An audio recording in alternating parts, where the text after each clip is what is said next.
Hi hello namaste welcome to our channel motivational కోట్స్కి స్వాగతం. మాటకి విలువ లేనప్పుడు మౌనమే మంచిది. అంటే మనం ఏం మాట్లాడినా కూడా రాంగ్గానే వాళ్ళు రిసీవ్ చేసుకుంటారు. మనం మంచి చెప్పినా కూడా చెడుగానే తీసుకుంటారు. అలాంటి మనస్తత్వం ఉన్న వాళ్ళతో మాట్లాడటం కంటే మౌనంగా ఉండడమే మంచిది. మనిషికి విలువ లేనప్పుడు దూరం మంచిది. విలువ అంటే నువ్వు అన్నిట్లో బాగున్నప్పుడు, నువ్వు చాలా హుందాగా ఉన్నప్పుడు, సార్ కూర్చోండి సార్, మేడం కూర్చోండి మేడం, మీకు కాఫీ కావాలా టీ కావాలా, ఇంటికి వెళ్ళాలా సార్, కూర్చోండి కూర్చోండి అని రమ్మని మరీ పిలుస్తాను.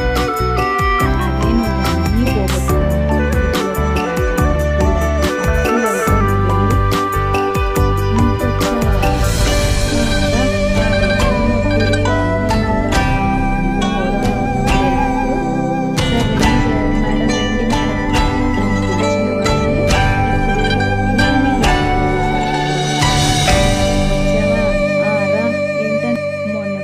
సారు మేడం పోయింది. ఇంకా నీకు ఇంకా విలువ లేదు. ఇంక ఇదే విలువ అంటే.